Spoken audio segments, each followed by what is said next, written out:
Halo teman-teman, Assalamualaikum warahmatullahi wabarakatuh. Kali ini saya akan sharing tentang regresi.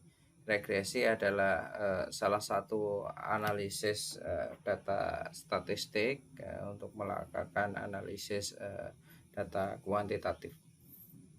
Regresi adalah suatu statistik yang digunakan untuk melakukan prediksi pengaruh variabel bebas terhadap variabel terikatnya. Jadi ketika kita punya suatu variabel terikat, nah seberapa besar variabel terikat tersebut dipengaruhi oleh variabel bebas, dan kita juga bisa prediksi ketika ada perubahan nilai pada variabel bebas tersebut, pengaruhnya seberapa besar dengan variabel terikat. Kuncinya adalah prediksi pengaruh. Selanjutnya di sini adalah regresi.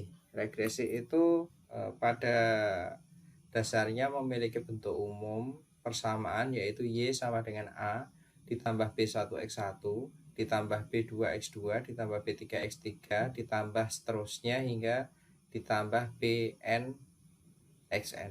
Nah, Y di sini adalah nilai dari variabel terikatnya.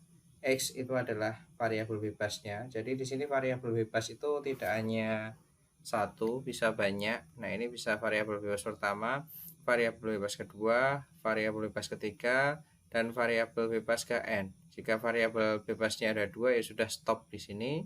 Jika variabel bebasnya ada satu, stop di sini. Kalau di variabel bebasnya ada tiga, stop di sini, dan seterusnya. A itu adalah konstanta regresi. Di sini adalah konstanta regresi, nilai konstan. B itu adalah intercept atau slope-nya, slope atau tingkat atau kemiringannya atau gradiennya. Oke, selanjutnya, nah ini contohnya. Ini adalah regresi yang paling sederhana, yaitu regresi yang melibatkan satu variabel bebas dan satu variabel terikat ya tentunya ya. Nah, di sini ada A tadi adalah konstantanya dan B itu adalah slope-nya. Nah, model pertama seperti ini biasa dikenal sebagai regresi linear sederhana. Nah, yang kedua ini adalah regresi ganda. Ini udah memuat dua. Nah, ganda itu walaupun ganda itu kita asosiasikan sebagai dua, tapi kalau di regresi ya kalau di atas satu atau misalnya 2, 3, 4, 5 variabel bebas itu kita sebut sebagai regresi linear ganda.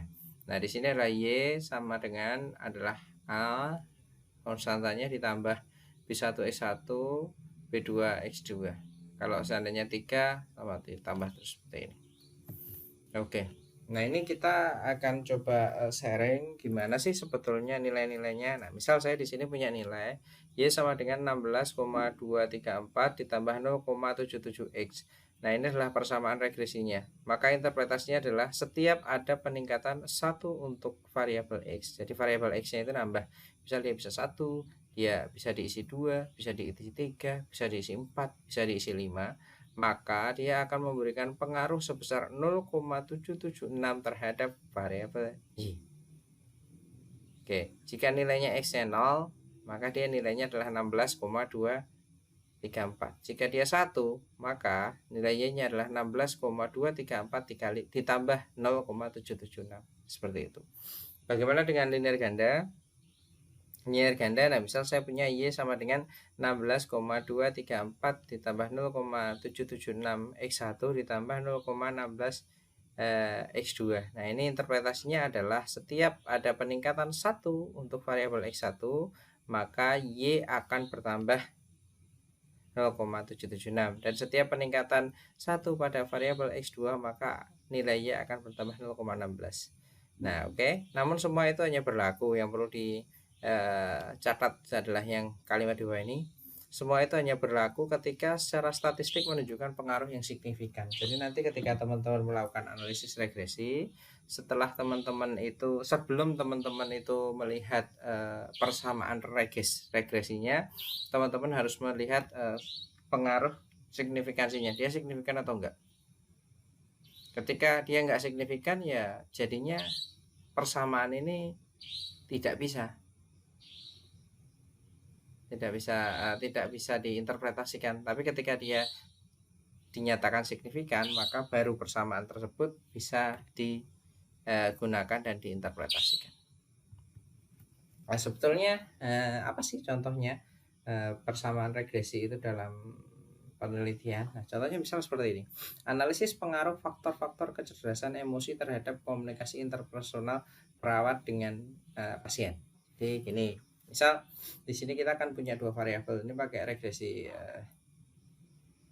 linear sederhana ya. Jadi antara variabel kecerdasan emosi yang dia membuat komunikasi interpersonal perawat dengan pasien baik gitu. Nah, jadi nanti peningkatan kecerdasan emosional itu akan memberikan pengaruh pada kemampuan komunikasi interpersonalnya, seperti itu. Nah, sekian ini sharing awal pengenalan tentang regresi. Apabila ada yang ditanyakan, silahkan tinggalkan di kolom komentar. Terima kasih.